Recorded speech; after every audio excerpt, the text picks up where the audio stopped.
I don't know about Johnny Carson, but how about Carnac the Magnificent?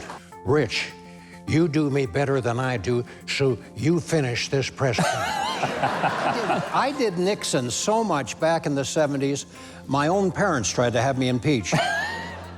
He is a living legend of comedy and the undisputed king of celebrity impressions. I want you to welcome Mr. Rich Little.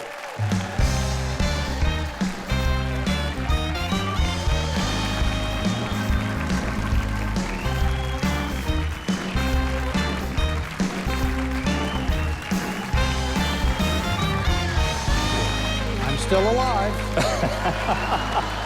More than ever. Rich, you're timeless. It's amazing. Oh, I don't know about that. No, you know, every now and then I get the chance to visit with someone, meet someone, interview someone, and I'm still giddy about it because I'm still a little kid that grew up in a small, insignificant town in South Arkansas. Never thought I'd meet celebrities.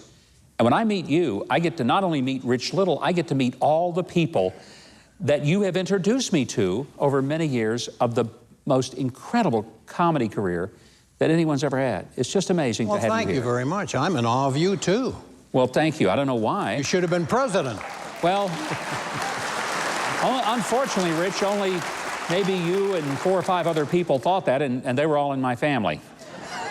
And I'm not sure some of them voted for me. But, you know, I've been very lucky in my career because, you know, I hosted The Tonight Show 37 times, Wow. Did the Dean Martin Roast 24 times, I've been on every variety show in the 70s, almost every week, and yet I can't get on many talk shows today. Why? What's that? I have no idea. This is an honor to be on your show, really. Well, you're welcome anytime here. I think people think I'm Little Richard. You have played the White House more than any other entertainer in history, many times for President Ronald Reagan. Oh, I loved Reagan. I really did. I adored that man. What was it about him that you just found such an affinity for? Well, the thing about Reagan was he had such a wonderful sense of humor. Everything was funny to him. I mean, he just, and he had that little glint in his eye, and he was just so down to earth and so much fun to be with. You know, the first time I ever met Ronald Reagan, I was invited to the White House for a luncheon. And I'd never met him before, and I was thrilled to get the invite. And I was late. I couldn't believe it. I was hung up in traffic, and I remember I was running down this hallway towards the Lincoln Room where this luncheon was, and I was sweating and everything, and I thought, oh my God, I'm late. And as I got to the Lincoln Room, I saw Reagan out in front giving a little press conference, okay? This was at the time of the Grenada invasion. Oh, yeah. Okay, very tense. And he wanted to go inside and have lunch. And so when he saw me coming, he stopped everything and he said, Rich, you do me better than I do, so you finish this press conference. He said, I'm going for a sandwich. And he split. He split, you know, but he didn't go inside the Lincoln Room. He hid behind the door. He wanted to see what I was going to do. And, of course, I went into my Reagan, and the press started to ask me questions like they're still talking to Ronald Reagan, right? And so I'm standing there, and one of the press guys goes, Mr. President, what do you think of Grenada? I said, well, I think it's the finest song that Buddy Greco ever recorded. And then another reporter yelled out, Mr. President, will you be sending jets to Israel this year? Well, no. What would they do with a bunch of football players? No, I think the Jets should stay in Boston and play hockey. And then another reporter yelled out, Mr. President, when do you think a person is legally dead? When the heart stops beating or the brain stops functioning? And I said, well, it would have to be when the heart stops beating. If we determined it by the brain stops functioning, we'd wipe out half the Senate. And that's still true today. Well, Ronald Reagan had a great sense of humor, but you've done and seen presidents and performed.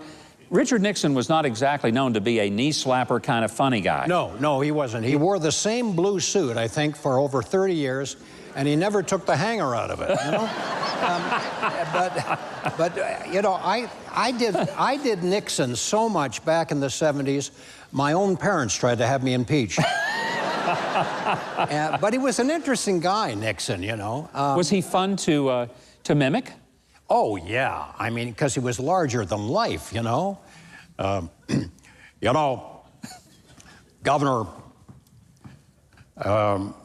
after looking at Hillary Clinton's emails, I'm starting to look pretty good.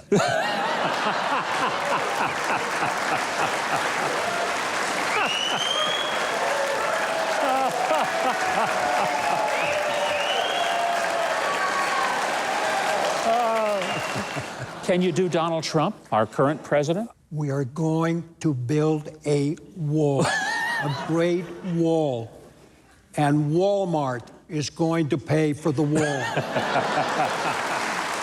You hosted The Tonight Show 37 times. You actually played the role of Johnny Carson in the movie about David Letterman. That's right. And Jay Leno. That's right, the late shift. If Johnny Carson could come on this stage tonight, what might he say to us? Johnny Carson?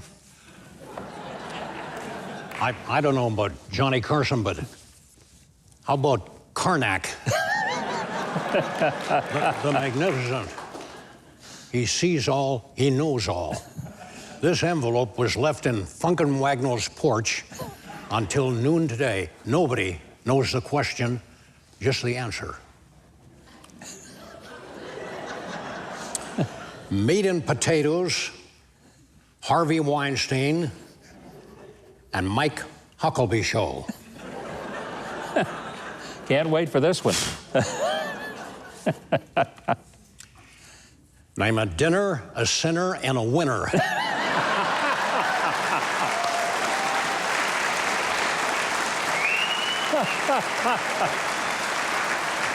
Rich, I cannot tell you what a thrill it is to have you here. I want folks to know that they can get a copy of Rich Little's book. It's called Little by Little.